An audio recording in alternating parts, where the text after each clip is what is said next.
전 장관의 배우자 정경심 교수에 대해 검찰이 구속영장을 청구했습니다. 자녀 입시 비리, 사모펀드 의혹 등과 관련해 11가지 혐의가 적용됐습니다. 이르면 모레쯤 영장실질심사가 열릴 예정입니다. 주한미국 대사관저에 침입해 기습농성을 벌인 한국대학생 진보연합회원 7명에 대한 구속 여부가 잠시 뒤 결정됩니다. 대진현은 연행 과정 당시 인권침해 요소가 있었다고 주장하며 계속 담을 넘겠다고 말했습니다. 집값을 잡겠다는 정부 의지와 달리 서울 아파트 가격이 18주 연속 상승했습니다. 정부는 양도세 중과제도 강화 등 추가 규제는 앞으로 상황을 보고 판단하겠다고 밝혔습니다. 이따른 최신 휴대전화 출시로 중고폰 시장이 커지고 있지만 일부 전화기에 남은 개인정보가 범죄에 악용되고 있어 소비자 불만이 이어집니다. 황당했죠. 그런 일이 있으리라고는 주소까지 나와버리는 그런 것까지 있다 보니까. 실내에서 지하철 요금 50원 인상안이 격렬한 시위를 불러와 비상사태가 선포되는 등 혼란이 이어지고 있습니다. 지하철 요금 인상은 기폭제였을 뿐 민심을 저버린 결과라는 지적입니다.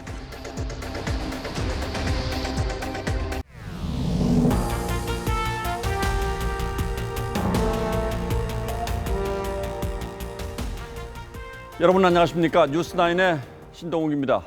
조국 전 장관 가족 관련 수사가 막바지에 다다랐습니다. 어쩌면 이번 주가 가장 중요한 한 주가 될지도 모르겠습니다. 검찰이 오늘 조 전 장관의 부인 정경심 씨에 대해서 구속영장을 청구하고 동생 조모 씨도 다시 불러 조사했습니다. 정경심 씨는 구속될 것인가, 그리고 이어서 검찰이 조 전 장관을 기소할 것인가가 이제 남은 관건입니다. 오늘은 먼저 검찰이 정경심 씨에 대해 구속영장을 청구한 배경부터 짚어드리겠습니다. 이재중 기자가 보도합니다. 검찰이 조국 전 법무부 장관 부인 정경심 교수에 대한 구속영장 청구서를 법원에 접수한 건 오전 9시를 조금 넘긴 시간이었습니다. 소환조사 장기화에 두개골 골절과 뇌종양 등 잇단 건강 문제 주장으로 막판까지 고심할 것이란 예상을 뒤엎은 겁니다. 조 전 장관 일가 의혹에 대한 강제 수사에 착수한 지 55일 만입니다. 오늘 어떤 자료 확보하셨나요? 오늘 확보한 자료 분량이 어떻게 됩니까? 구속영장에 적시된 혐의는 모두 11가지. 자녀 입시 비리와 관련해 업무 방해와 위계에 의한 공무집행 방해, 허위 공문서, 위조 사문서 행사 등이, 사모펀드 투자 관련 업무상 횡령과 자본시장법 위반, 범죄 수익 은닉 등 혐의가 적용됐습니다. 동양대와 자택 PC 하드디스크 교체 관련 증거 위조 교사와 증거 은닉 교사 혐의도 포함됐습니다. 정 교수를 7차례나 상대한 검찰은 건강 상태에 대해 구속 수사가 불가능한 정도는 아니라고 판단 내렸습니다. 정 교수 측 변호인단은 검찰에서 요구한 CT와 MRI 영상, 신경외과 진단서까지 제출했다며 법원에서 사실관계에 대한 검찰이 오해를 해명하겠다고 했습니다. 구속 여부를 가를 영장 실질심사는 이르면 내일 모레 열립니다. 대규모 변호인단을 꾸린 정 교수 측은 가족 전체로 번지는 검찰 수사를 막기 위해 사활을 건 대응을 할 것으로 예상됩니다. TV조선 이재중입니다. 자, 앞서 보신 것처럼 검찰은 정경심 씨에 대해 11가지 혐의를 적용해 구속영장을 청구했습니다. 먼저 입시 비리와 관련해서 허위 작성 공문서 행사 등 5가지 혐의가, 그리고 사모펀드 관련해서도 자본시장법 위반 횡령 등 4가지 혐의가 적용됐습니다. 검찰은 여기에 증거 은닉, 위조 혐의까지 모두 11가지 범죄명을 적시했습니다. 특히 이 가운데 4가지 혐의 정도는 조국 교수와도 직접 관련이 있는 것으로 보여 조 전 장관에 대한 직접 수사가 불가피하다는 전망이 많습니다. 이어서 김태훈 기자가 보도하겠습니다. 사모펀드 논란에 조국 전 법무장관의 일관된 해명은 자신도 부인도 몰랐다였습니다. 블라인드 펀드이기 때문에 저 블루코가 어디에 투자하는지 그 자체를 알 수가 없는 구조인 것입니다. 하지만 검찰은 부인 정경심 교수가 코링크 운영에 깊숙이 개입한 것은 물론 블라인드 조항이 담긴 허위 운용 현황 보고서를 요구한 것으로 판단했습니다. 남동생과 함께 사모펀드 운용사인 코링크P와 가짜 컨설팅 계약을 맺어 1억 5천여만 원을 받은 것도 업무상 횡령 혐의를 적용했습니다. 영어교육과 2차 전지 음극재 사업을 하던 WFM 주식을 사들이는 과정에서도 미공개 정보를 이용했다고 봤습니다. WFM 주식을 남편의 오촌 조카 아내 명의 등으로 차명 부유했다며 범죄 수익 은닉 혐의까지 적용했습니다. 앞서 구속된 조 전 장관 오촌 조카에게도 적용되지 않았던 혐의까지 포함된 겁니다. 딸 입시 비리 관련 이미 재판에 넘겨진 동양대 표창장 위조 외에 부산대 의전원 등 실제 입시에 활용했다고 판단했습니다. 자산관리인인 김경록 씨가 인정했던 것처럼 증거 은닉 교사 혐의도 들어갔습니다. 검찰은 정 교수에게 적용되는 혐의가 11개로 끝나진 않을 것이라며 수사는 여전히 현재 진행형이라고 강조했습니다. TV조선 김태훈입니다. 이미 한 차례 구속영장이 기각된 조 전 장관의 동생에 대해서도 검찰은 영장을 다시 청구할 방침입니다. 오늘 검찰에 다시 소환돼 조사를 받았는데 허리 수술이 필요한 것처럼 그동안 꾀병을 내세운 것 아니냐는 여론의 따가운 시선을 의식했는지 오늘은 목 보호대에 휠체어까지 타고 나왔습니다. 한성훈 기자가 취재했습니다. 오후 1시 35분쯤 조국 전 장관의 동생 조모 씨가 모자를 쓰고 목 보호대를 한 채로 차에서 내리자마자 변호인의 부축을 받으며 계단을 오릅니다. 준비된 휠체어에 앉아 검찰청 안으로 들어갑니다. 건강 상태 어떠신지 혐의로 넘어졌다는 의혹도 있다고. 조 씨는 묵묵부답이었지만 조사실로 향하는 순간까지 건강 상태를 묻는 취재진의 질문은 이어졌습니다. 혹시 영장 심사 다시 열리면 출석하실 건지. 조 씨는 한 달 전 검찰 소환 당시에는 가방을 메고 성큼성큼 걸었지만 검찰이 영장 청구를 한 이후에는 줄곧 목 보호대를 찬 모습을 보이고 있습니다.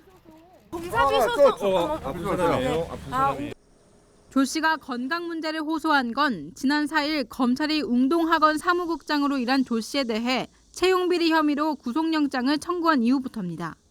법원은 조 씨의 건강 상태 등을 이유로 구속영장을 기각했지만 검찰은 의사 출신 검사를 보내 조 씨가 허리를 다쳤다는 상가 CCTV까지 확보해 영장심사 당일 강제 구인했었습니다. 검찰은 조 씨의 허리 상태가 수감 생활을 못할 정도는 아니라고 보고 이번 주 내로 영장을 재청구할 방침입니다. TV조선 한송원입니다. 자, 이제 마지막 관심은 조국 전 장관은 어떻게 할 것인가에 쏠리고 있습니다. 일단 조만간 소환해서 조사한 뒤 기소까지는 할 것이라는 전망이 우세한데 구속영장을 청구할 것인가에 대해서는 의견이 좀 엇갈리고 있습니다. 조 전 장관은 오늘도 학교는 가지 않고 집 근처 산에 올랐는데 과연 무슨 생각을 하고 있을까? 저희 취재진이 집 앞에서 기다렸다가 조 전 장관을 만났습니다. 보도에 조정린 기자입니다.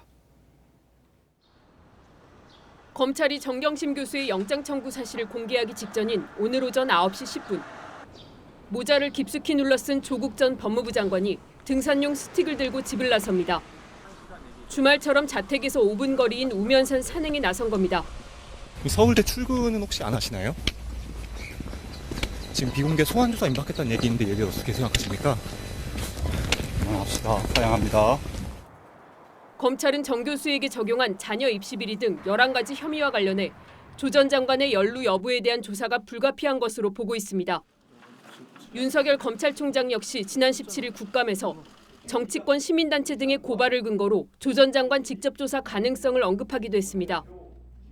조국 전 민정수석 피의자입니까? 현재? 지금 현재 어떤 신분인지는 지금 수사를 좀 더 해봐야 될 것 같고 지금 고발이 됐기 때문에 이제 피고발인 신분인 거는 맞습니다만은 조 전 장관이 자택 컴퓨터 하드디스크를 교체하러 온 자산관리인 김경록 씨에게 아내를 도와줘서 고맙다고 말했다는 진술 등 증거 은닉 과정을 알고 있었는지도 소환 조사에서 검증해야 할 부분입니다. TV조선 조정린입니다. 예, 보신 것처럼 검찰은 일단 정경심 씨에 대해서 11개 혐의를 적용해서 영장을 청구했고 이제 영장 전담 판사의 판단에 따라서 구속되느냐 아니면 불구속 상태로 재판을 받느냐의 기로에 서게 됐습니다.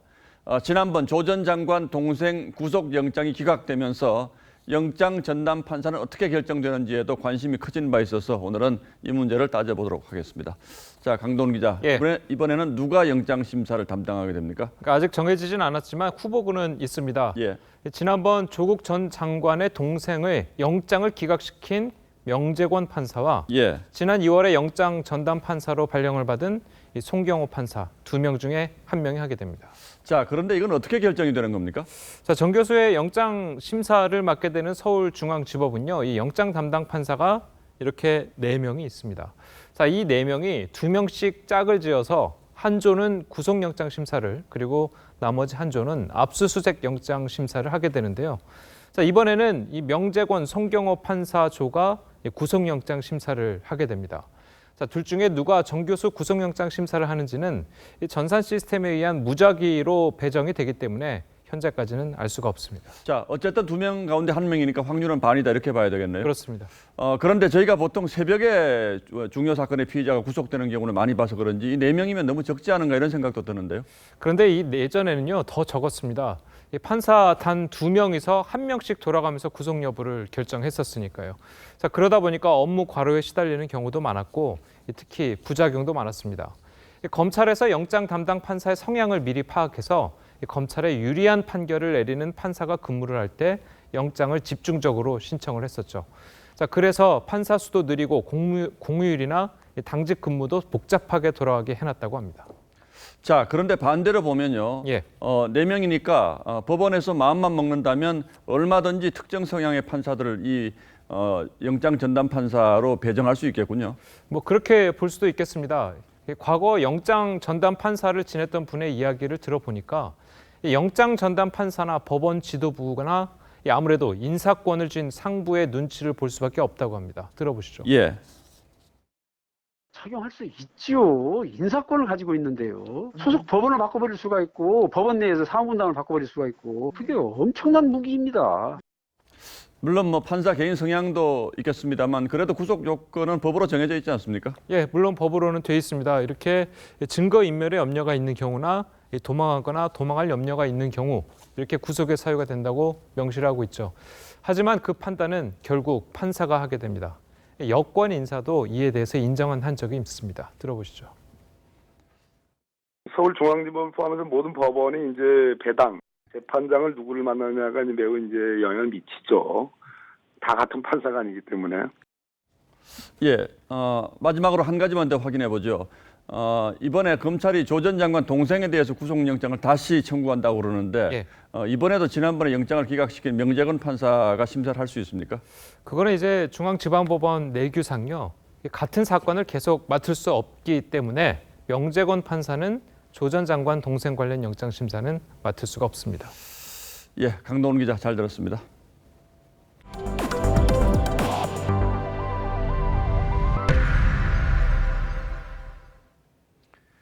문재인 대통령이 오늘 종교계 지도자들을 청와대로 초청했습니다.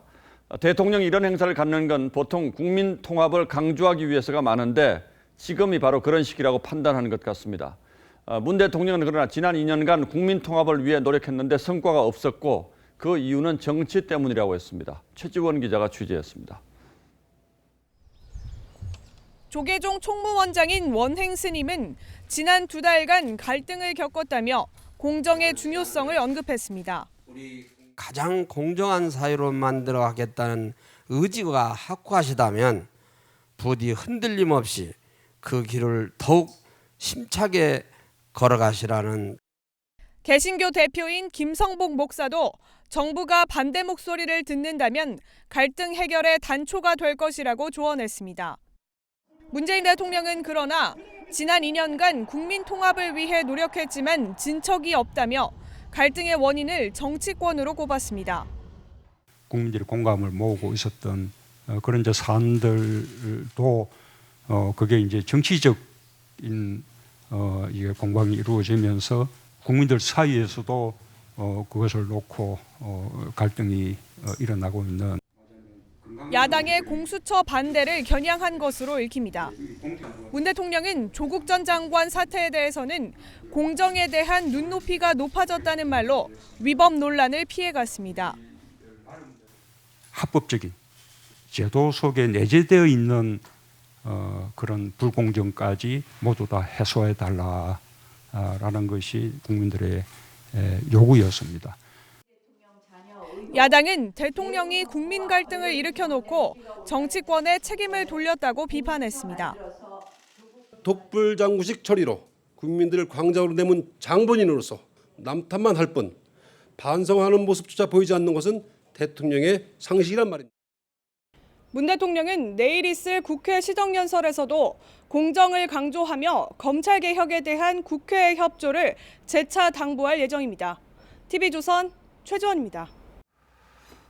법무부 검찰개혁위원회가 현재 검사장 마음대로인 각 검찰청 내 사건 배당 방식을 위원회 방식으로 바꾸라고 권고했습니다. 검사들에 대한 법무부의 직접 감찰 권한과 범위를 크게 확대하겠다는 방안도 내놨습니다. 보도에 신원석 기자입니다. 법무부 산하 법무검찰개혁위원회가 밝힌 개혁안은 크게 세 가지입니다. 먼저 사건 배당 방식. 특정한 검사에게 사건을 배당을 하고 처리 방향을 유도할 수 있다. 검사장 의지대로 수사의 강도와 규모를 정할 수 있게 돼 있는 현 구조를 바꾸라는 겁니다. 외부 인사 등이 포함된 위원회에서 사전에 정한 기준에 따라 배당 절차를 정하는 방안이 제시됐습니다. 사무 분담 및 사건 배당 기준위원회를 설치하고 투명하고 공정한 기준을 조속히 마련할 것을 권고합니다. 반부패 수사부로 바뀌는 특수부 검사 숫자도 상한선을 정했습니다. 검사 5명까지로 하되 충원은 최대 2명까지만 하도록 권고했습니다. 검사 파견 기간도 절반인 보름 단위로 줄여 장관 허락을 받도록 했습니다. 법무부의 검사 감찰권도 대폭 확대돼 시행됩니다. 검사에 의한 인권 침해나 검찰의 감찰이 미진하다고 판단될 때, 그리고 검사의 비위가 장관에 보고되지 않을 때도 직접 감찰이 가능하도록 한 겁니다. 다만 조국 일가 수사는 대상에서 제외됩니다. 법무부는 이번 감찰 규정 개정이 대검과 합의한 데 따른 것이라고 거듭 강조했지만 검찰 수사에 직접 영향을 미칠 수 있는 내용도 있어 논란도 예상됩니다. TV조선 신은서입니다. 유시민 노무현 재단 이사장이 KBS에 이어서 이번에는 JTBC를 공격했습니다. 이번 조국 사태에서 JTBC가 욕을 엄청 먹었다.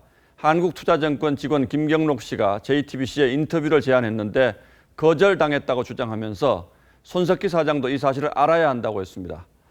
유 이사장과 손석희 사장은 매우 친밀한 관계로 알려져 왔는데 이런 발언을 한 배경에 관심이 쏠렸고 JTBC 측은 자체 조사 결과 인터뷰 제안을 받은 적이 없는 것으로 확인됐다며 유 이사장에게 사과를 요구했습니다. 보도에 황정민 기자입니다. 지난 18일 알릴레오 유튜브 방송에서 유시민 이사장은 조국 가족의 자산관리인 김경록 씨가 KBS의 인터뷰 보도에 실망해 JTBC를 접촉했지만 거절당했다고 주장했습니다. 손 사장님이 아실지 모르겠는데 JTBC를 해보려고 접촉하다가 안 됐대요. 취재 거부 배경을 알고 있다는 취지의 발언도 했습니다. 그 사정은 유시민 이사장님께서는 아시는 거예요? 그것까지 내가 자세히 얘기하기는 좀 알겠습니다. 그렇고 여하튼 아세요. 우리가 JTBC를 다루는 게 아니기 때문에 하여튼 손 사장님이 그런 일이 있었다는 건 알아두시는 게 좋을 것 같고요. 하지만 JTBC는 보도국 기자 전원을 상대로 확인한 결과 기자 누구도 김 씨에게 인터뷰 제안을 받은 바 없다며 오히려 수십 차례 인터뷰를 요청했지만 김 씨가 거절했다고 반박했습니다. 또 알릴레오 측은 유튜브 방송 전에 JTBC 누구에게도 확인 절차를 거치지 않았다며 사과와 정정을 하지 않으면 모든 조치를 취할 것이라고 했습니다. TV조선 황정민입니다.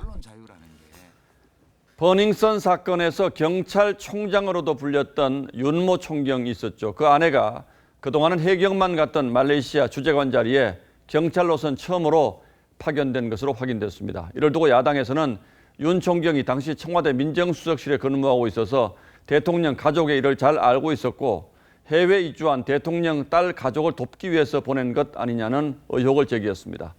그러나 청와대는 사실 무근이라고 반박했습니다. 신정훈 기자가 보도합니다.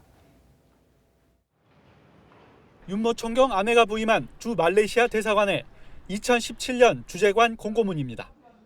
재외국민 보호에 가장 높은 40%의 업무 비중을 뒀습니다. 하지만 이전 두 차례 공고문에는 국적선 보호 비중이 제일 높았습니다. 말레이시아엔 국제해사기구 해적신고센터가 있어 2007년 주재관 신설 이후 모두 해경에서 파견됐습니다. 육경 출신으론 윤 총경 부인이 첫 파견입니다. 당시 윤 총경은 청와대 민정수석실에 파견 근무 중이었던 것으로 알려졌습니다. 청와대에 근무하던 윤총경이 관련 정보를 사전에 입수하여 활용했을 가능성이 매우 높습니다. 야당에선 근무지가 태국과 인접해 있는 점을 들어 특혜 파견을 주장했습니다. 윤총경은 대통령 딸 담당이었고 윤총경 아내는 해외로 이주한 대통령 딸을 실질적으로 도와주는 역할을 하지 않았나 하는 그런 의혹들이 제기되는 부분입니다. 청와대는 전혀 사실무근이라며 굉장히 유감이라고 했습니다. 외교부 역시 면접 심사에서 총점이 가장 높아 선발됐다며 외부 요청에 의한 선발이 아니라고 해명했습니다. TV조선 신정훈입니다. 지난주 미 대사관저 담을 넘어 들어가 반미 구호를 외쳤던 대학생 단체 회원 7명의 구속 여부가 오늘 밤 늦게 결정됩니다. 대학생 진보연합은 기자회견을 열어서 앞으로도 계속 담을 넘겠다고 주장했습니다. 장윤정 기자입니다. 대학생 진보연합 등 진보단체 회원 30여 명이 서울중앙지법 앞에 모였습니다. 국민의 목소리 대변한 대학생 즉각 석방하라!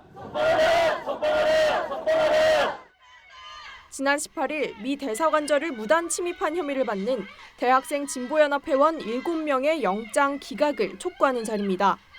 이들은 경찰이 과잉 진압을 했다고 주장하며 앞으로도 미국의 방위비 분담금 인상 요구를 반대하겠다는 뜻을 분명히 했습니다.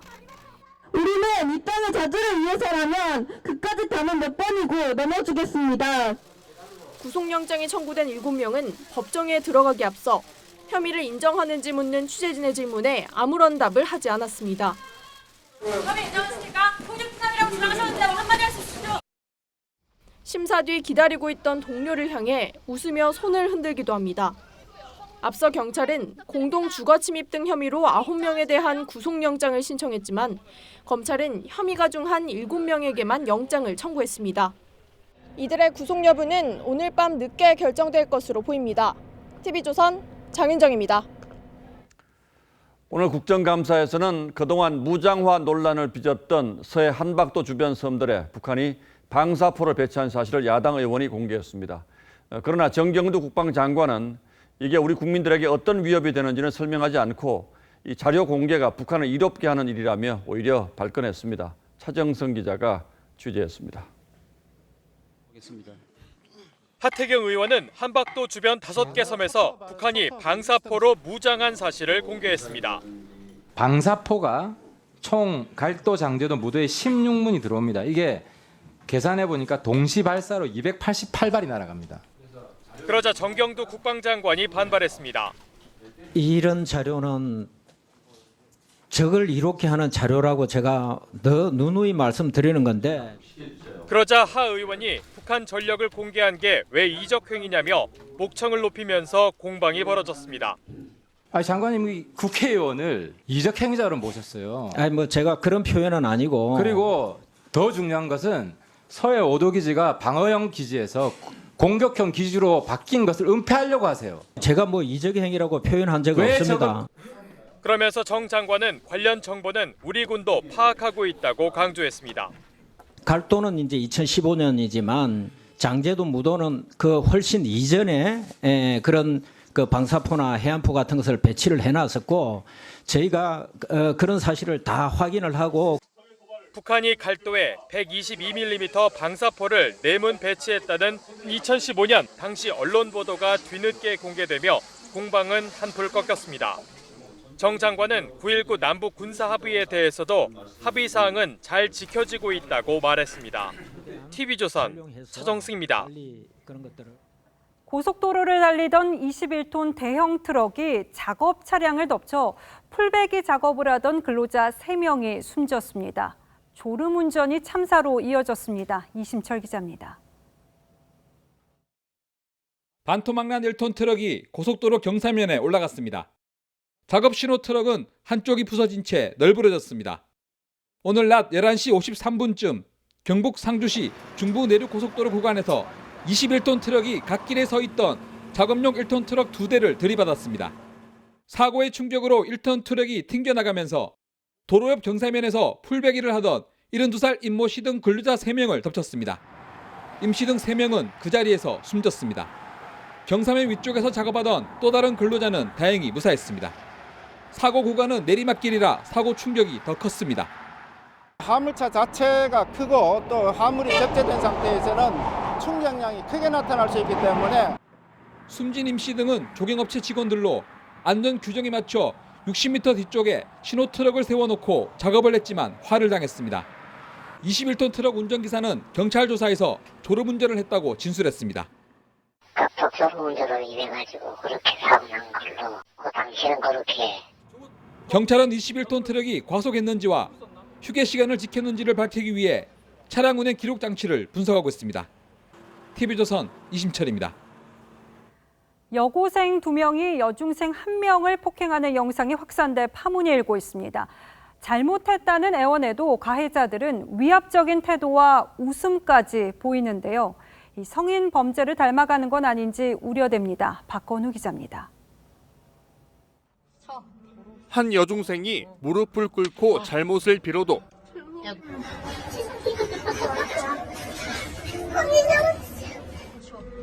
다른 여학생들이 머리채를 잡고 폭행합니다.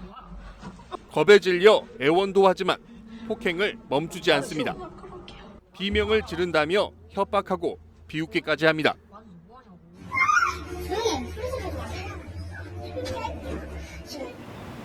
지난 9일 전북 익산에서 여고생 2명이 여중생 A양을 집단 폭행했습니다.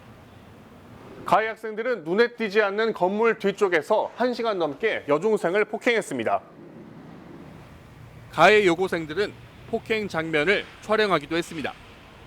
A양 측은 폭행 영상을 SNS에 올리며 억울함을 호소했습니다. 경찰 조사 결과 가해 학생들은 A양이 자신들을 험담한다며 폭행했습니다. 서로 알고 지내는 사이로서 피해 학생이 가해 학생을 험담하였던 이유로 공동 폭행한 사안입니다. A양과 가족은 폭행 사실을 경찰에 신고했습니다. 경찰은 사건 경위를 밝히기 위해 SNS 영상과 CCTV를 분석하고 있습니다.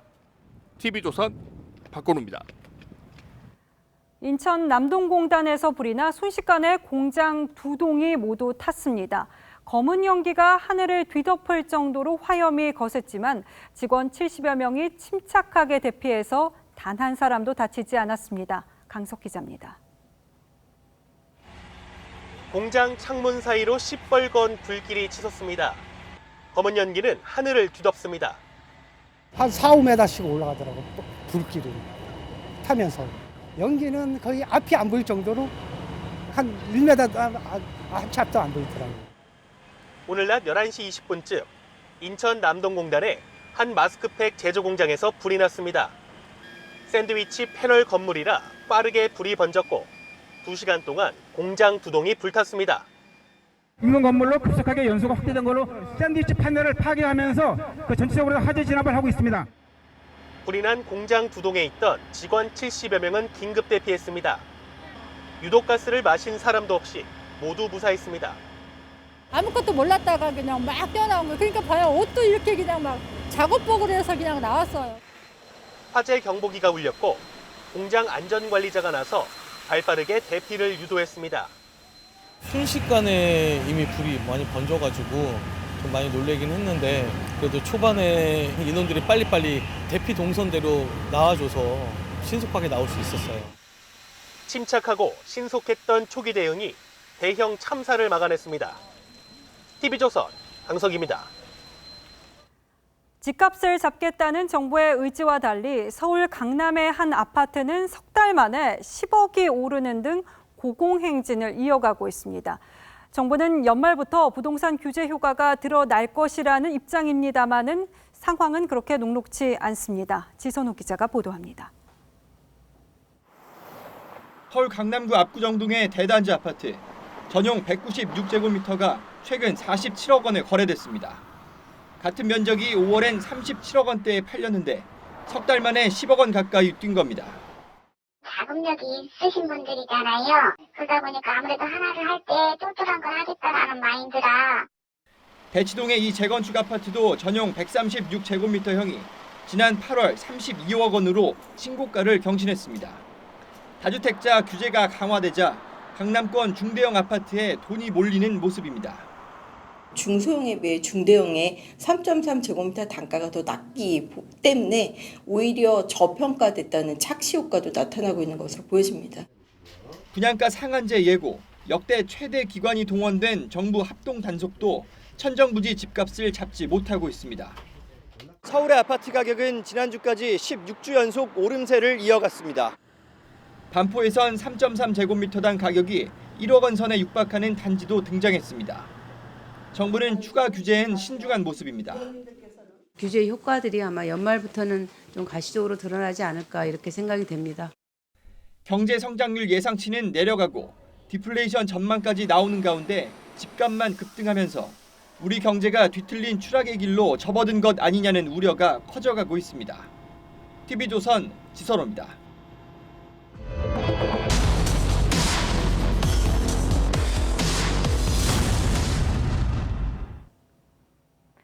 휴대폰 하나 들고 외출하는 세상입니다. 신분증부터 신용카드, 은행 공인인증서까지 다 휴대전화에 저장시킬 수 있기 때문인데요.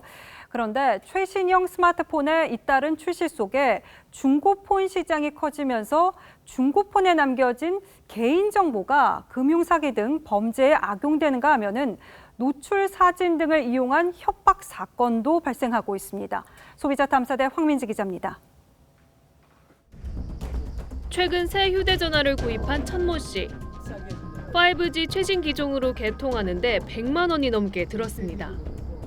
그런데 휴대전화 계정을 등록하려다 이상한 점을 발견했습니다. 전화기가 이미 다른 사람 이름으로 등록돼 있고 모르는 번호와 통화 기록, 문자, 메시지 등이 가득했습니다. 박스에서 뭐 뜯은 것 같은 흔적은 없어서 새 거구나. 알고 보니 통신사 대리점이 반품된 단말기, 즉 중고폰을 새 것처럼 포장해 팔았던 겁니다. 제 직원이 실수로 새 기계인 줄 알고 손님한테 개통을 해드립니다. 중고를 새 것처럼 판 것도 문제인데 대리점은 전 소유자 정보를 삭제하지 않아 그대로 타인에게 넘어갔습니다. 전화 연락처에는 부모님과 친구 등 인간관계를 유추할 번호 수백 개가 저장돼 있었고 사진첩에는 가족, 친지는 물론 주민등록증 사진도 있었습니다. 심지어 은행 공인인증서까지 그대로 있었습니다.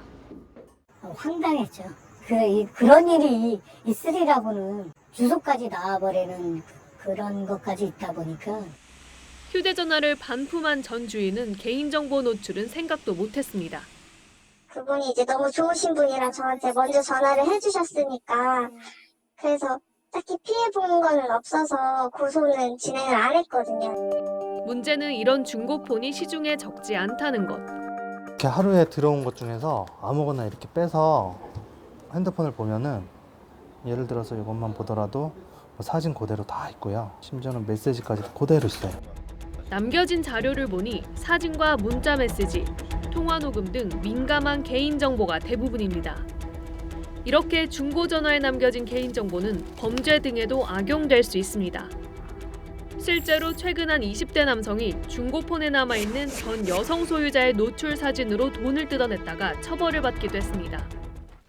중고폰에 남은 정보로 불이익을 당한 경우 금전 피해가 없더라도 민형사상 소송을 청구할 수 있습니다. 개인정보를 함부로 이용한 사람에 대해서는 민형사상 책임을 물을 수 있고 유출된 개인정보가 확산되는 걸 방지하기 위해서는 이제 법원에 가처분 신청을 할 수도 있고 그럽니다.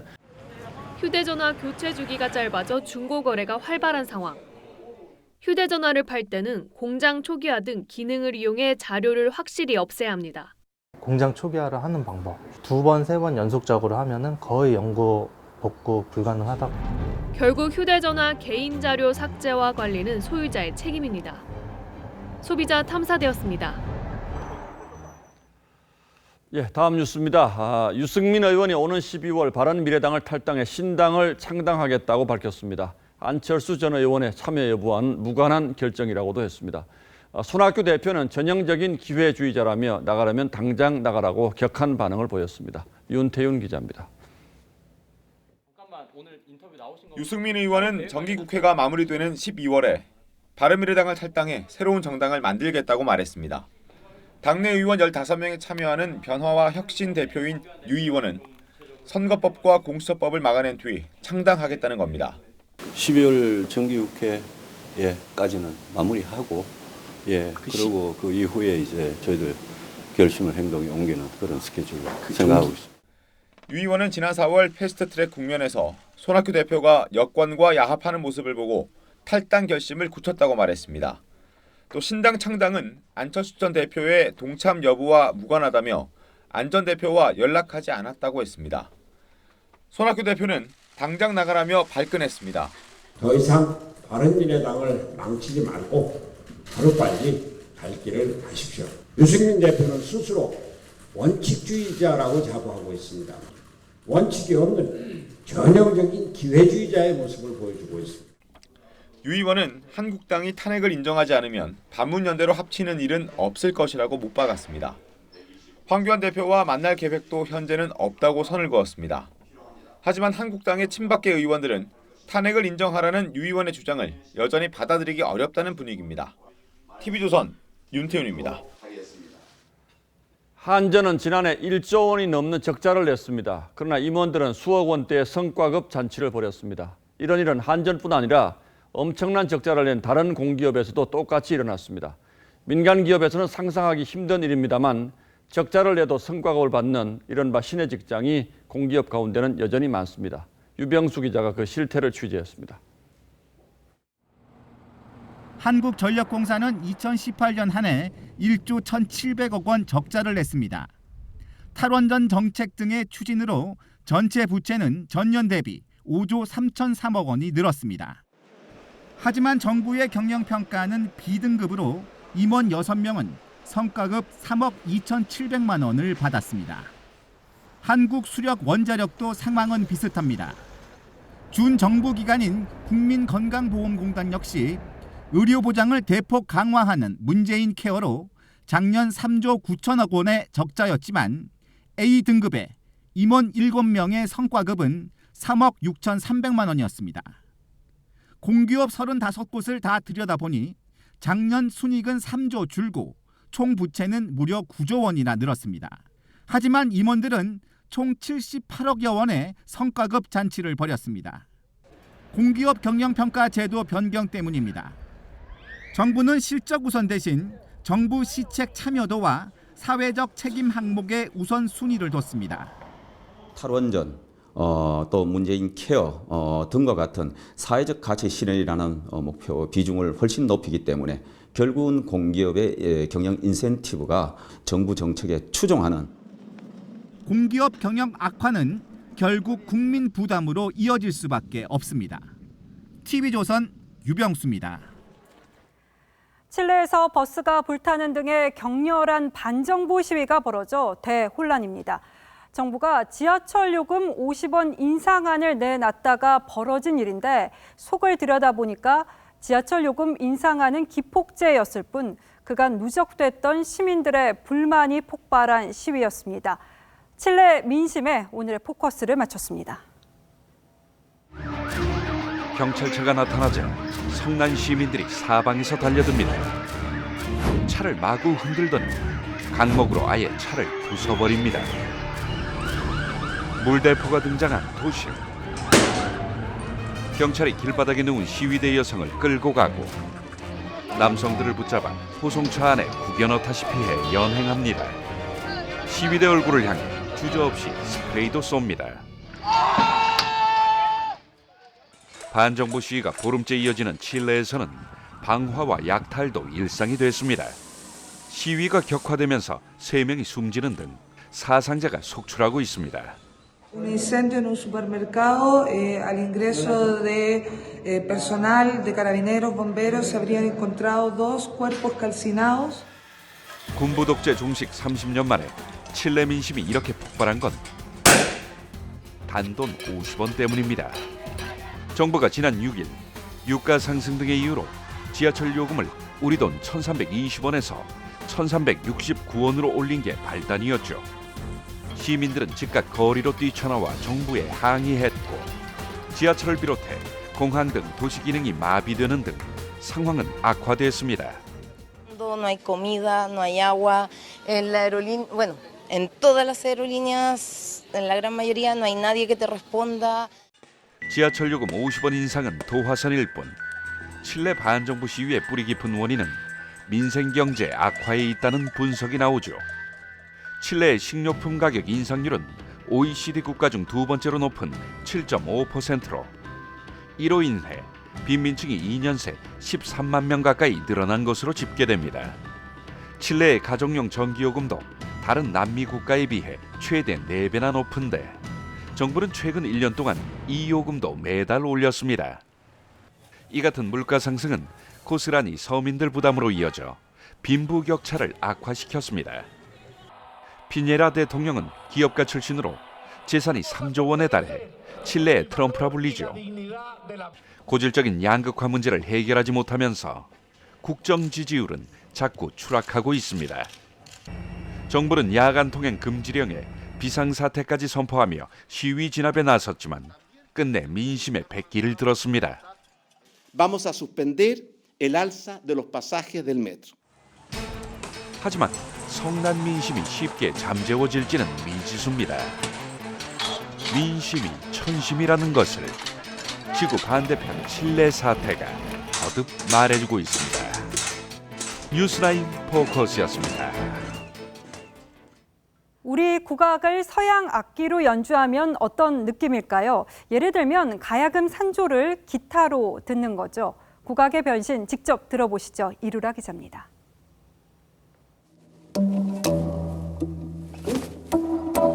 가야금줄을 튕기는 듯한 손놀림을 따라가 보니 서양 악기인 기타입니다. 기타 산조에 이어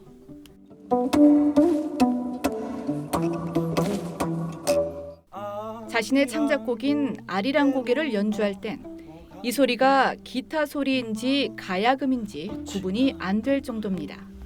기타에서 이렇게 소리가 나니까 서양 분들이 더 이상하게 보더라고요. 보면서 저한테 계속 기타 맞냐고 물어보시고. 기타리스트 상음처럼 국악의 세계화를 위해 크로스오버 음악을 선보이는 뮤지션들이 늘고 있습니다. 기괴한 가발과 하이힐 차림으로 무대에 선 밴드.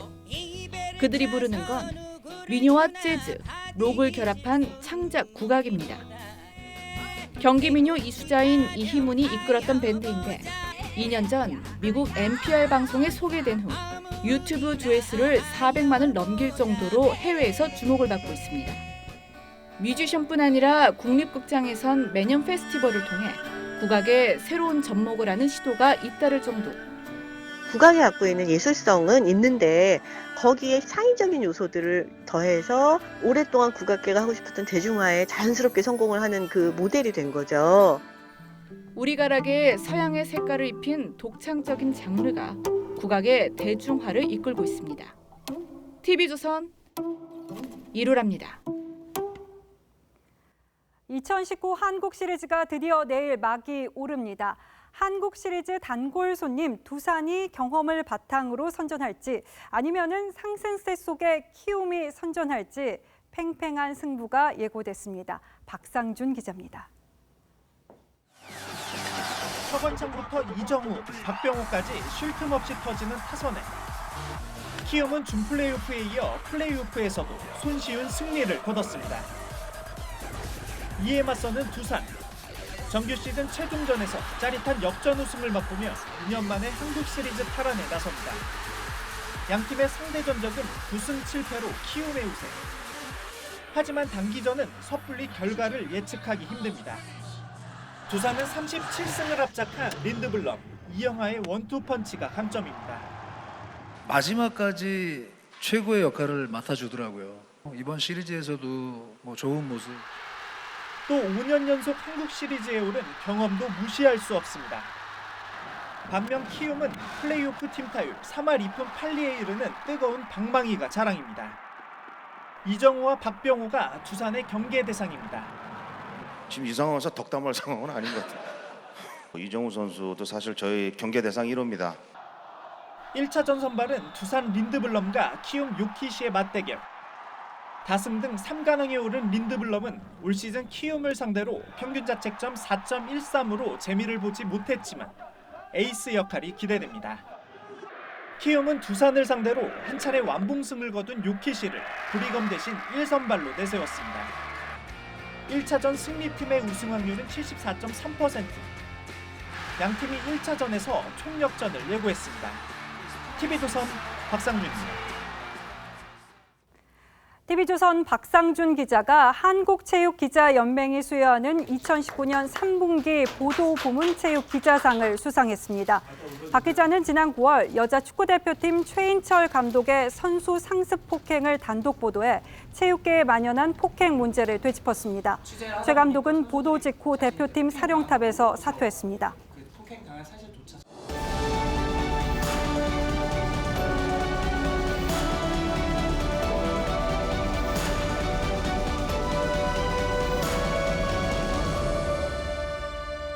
Welcome to Habib House. I also enjoy soju and makgeolli and bukbunja. 해리스 미국 대사가 관저에서 막걸리를 섞은 칵테일을 선보입니다. So in the spirit of the alliance, 같이 갑시다. What if we created an official Habib House cocktail? 예, 미 대사 관저 하비브 하우스는 한옥입니다. 1884년 미국이 사들여 1970년대까지 쓰다가 새로 지었죠. 당시 국무부의 반대를 무릅쓰고 한옥을 밀어붙인 하비브 대사의 이름을 붙였습니다. 그리고 2015년에는 리퍼트 대사가 처음으로 일반에게 공개해 6천여 명이 몰리기도 했습니다. 하비브 하우스는 1989년 서총련 대학생들에게 점거당한 적이 있습니다. 이들은 새벽에 담을 넘어 거실에서 반미 구호를 외쳤습니다. 당시 그레그 대사 부부는 침실 창문으로 빠져나와야 했습니다. 그로부터 꼭 30년 만에 하비브 하우스가 다시 대학생들에게 뚫렸습니다. 그것도 대낮에 경찰들이 쳐다보는 가운데 사다리를 놓고 담을 넘었습니다. 그런데 경찰의 변명이 기가 막힙니다. 사다리를 치우면 다칠 것 같았다. 여학생 몸을 접촉하기 어려워 여경을 기다렸다라고 했습니다.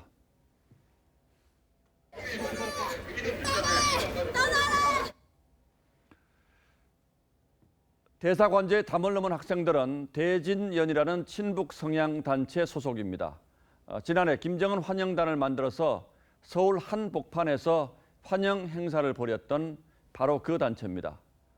이들은 오늘 더 많은 담을 넘겠다고 했습니다. 해리스 대사는 관저 침입 사건에 대해서 10석 달 만에 두 번째 사건이라며 고양이들은 무사하다고 했습니다.